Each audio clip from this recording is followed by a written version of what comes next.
Sel sperma yang disimpan di epididymis kemudian dipindahkan ke vas deferens dan keluar dari tubuh melalui uretra saat terjadinya ejakulasi.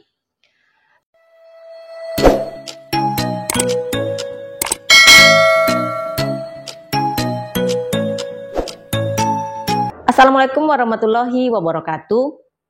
Kalau sperma tidak keluar setelah tindakan vasektomi, kira-kira kemana ya perginya sperma ini? Tak sedikit yang menanyakan perihal yang satu ini.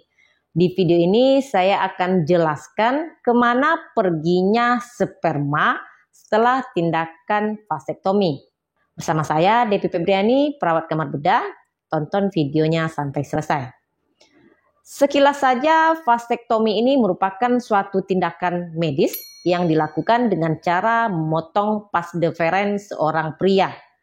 Vas deferens ini adalah suatu saluran yang panjang yang digunakan untuk membawa sperma dari epididymis menuju uretra sebagai tempat keluarnya sperma saat ejakulasi. Vas deferens disebut juga dengan saluran sperma atau ductus deferens. Vas deferens inilah yang mengirimkan sperma yang matang ke uretra sebelum ejakulasi. Jadi, tindakan vasektomi ini akan mencegah sperma keluar dari tubuh karena salurannya sudah dipotong. Kalau sudah vasektomi, seorang pria tidak bisa membuahi sel telur karena sperma tidak terdapat dalam air mani dan tentunya tidak akan terjadi kehamilan. Jadi vasektomi ini bagian dari metode kontrasepsi yang bersifat permanen. Dan walaupun sudah dilakukan tindakan vasektomi, testis tetap memproduksi sperma.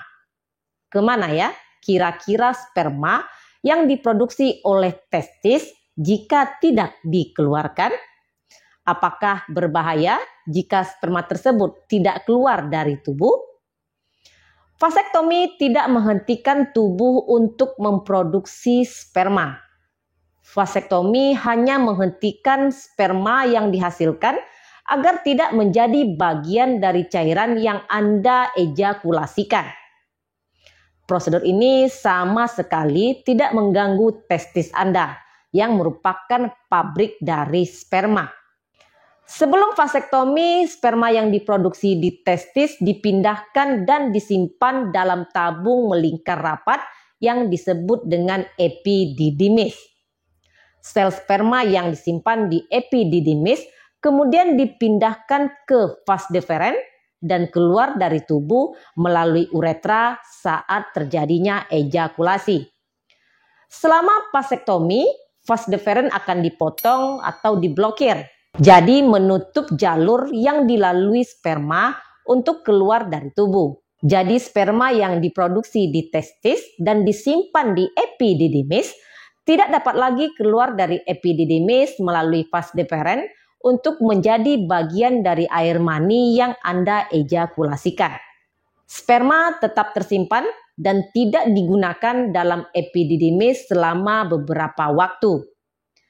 Setelah itu, terjadi proses penghancuran alami tubuh di mana sperma dilarutkan dan diserap kembali ke dalam tubuh melalui membran yang melapisi epididymis. Proses penyerapan kembali sperma dalam tubuh Anda setelah vasektomi ini mirip dengan apa yang terjadi pada sperma yang diproduksi tubuh selama periode ketika Anda tidak aktif secara seksual. Tentu saja ketika Anda aktif secara seksual, Anda akan mengalami ejakulasi secara teratur, menggunakan sebagian besar sperma yang diproduksi, dan memaksa tubuh untuk memproduksi lebih banyak sperma. Namun ketika Anda tidak aktif secara seksual dalam jangka waktu yang lama, tubuh Anda akan memproduksi lebih sedikit sperma dan menyimpan serta menyerap kembali sperma yang tidak terpakai. Proses penyerapan kembali sperma yang tidak terpakai secara alami ini terjadi setelah vasektomi. Proses alami yang tidak berbahaya ini mulai bekerja untuk mencegah penumpukan sperma yang tidak terpakai jika Anda tidak ejakulasi dalam jangka waktu yang lama. Proses ini berlangsung dalam 2 langkah.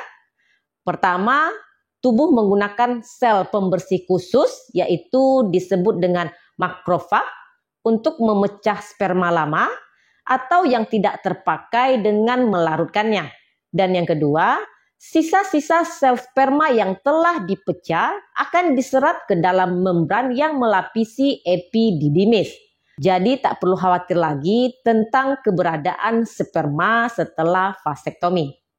Terima kasih sudah menonton video saya kali ini, semoga bermanfaat. Jangan lupa untuk di like, komen, dan di subscribe, dukung channel ini agar lebih berkembang. Jumpa lagi di video saya berikutnya. Stay healthy. Assalamualaikum.